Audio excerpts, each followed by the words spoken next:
Everyone asks these questions eventually, whether they admit it or not. Where did we come from? Why are we here? What happens when we die? Where are we going? The world gives partial, confused, or empty answers, but God has spoken, and the Bible answers these 4 questions clearly and powerfully. It's not theory, it's not guesswork, it's truth.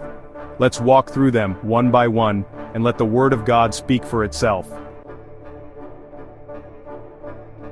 You were made on purpose by a personal God. You're not an accident. You're not here by random chance. You are created by God with intentionality, value, and dignity. In the beginning, God created the heavens and the earth. Genesis chapter 1, verse 1. So God created man in his own image. In the image of God he created him, male and female he created them. Genesis chapter 1, verse 27. That's your origin. Created by God, in his image, for his glory. That means you matter. It means your life has worth. You're not a cosmic mistake. You're here because God wanted you here. Before I formed you in the womb, I knew you. Jeremiah chapter 1, verse 5. You came from God. You belong to him. If God made you, what's the purpose? The world says it's to chase pleasure, success, or fame. God says it's for something far greater, relationship with him and partnership in his purposes. You shall love the Lord your God with all your heart, with all your soul, and with all your mind. Matthew chapter 22, verse 37. That's your highest calling, to love God, to know him, to walk with him. But it's not just love in private. You were made to represent God on the earth. Then God said, "Let us make man in our image, according to our likeness. Let them have dominion." Genesis chapter 1, verse 26. God made you to walk with him and to partner with him to bring his purposes into the world. That's why Jesus said, "Go therefore and make disciples of all the nations." Matthew chapter 28, verse 19.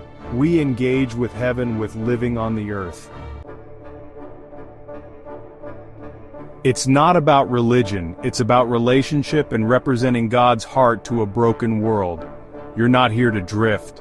You're not here to exist for yourself. You're here for God's glory and other people's good. You know, the world often avoids this question or just sugarcoats it. But the Bible is clear. Every person will stand before God. And as it is appointed for men to die once, but after this the judgment, that's Hebrews chapter 9, verse 27. There's no reincarnation. There's no second chance after death. There's really no escaping the reality that you will face God. And honestly, it will be either the greatest moment of your existence or the most terrifying. For those who have trusted in Jesus, to be absent from the body is to be present with the Lord. That's 2 Corinthians 5, verse 8. But for those who reject God's love and leadership, anyone not found written in the book of life was cast into the lake of fire. That's from Revelation 20, verse 15. Hell, it's not just some scare tactic. It's justice for those who refuse God's mercy. He doesn't send people there against their will. It's the destination they've chosen by rejecting him. And heaven, well, it's not earned. It's given by grace through faith in Jesus. History is headed somewhere. Your life is headed somewhere too. It's not random. It's not meaningless. For those who belong to Christ, the future is glorious.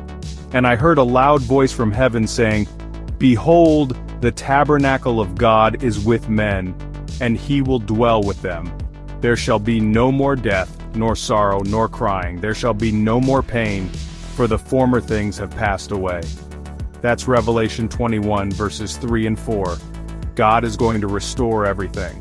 A new heaven, a new earth, no more suffering, no more injustice, and best of all, God with us forever. And those who are faithful will reign with him. If we endure, we shall also reign with him. That's 2 Timothy 2, verse 12. But for those who reject Christ, eternity will be separation from God's goodness forever. Where you're going depends on what you do with Jesus now. The good news is that God has made a way for anyone to come into right relationship with him. For God so loved the world that he gave his only begotten Son, that whoever believes in him should not perish, but have everlasting life. That's John 3 verse 16. Jesus is not just one option among many, he is the way. I am the way, the truth, and the life. No one comes to the Father except through me. That's John 14 verse 6. What you do with Jesus is honestly the most important decision of your life. Have I been living like I came from God or like I'm here by accident? Am I pursuing the purpose God has for me, loving Him, knowing Him, and making Him known?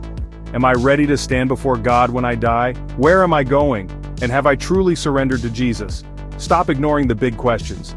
God has given you real answers. Come back to the one who made you. Trust Jesus. Not religion, not good works, not empty promises. Jesus. Live for eternity, not just for now.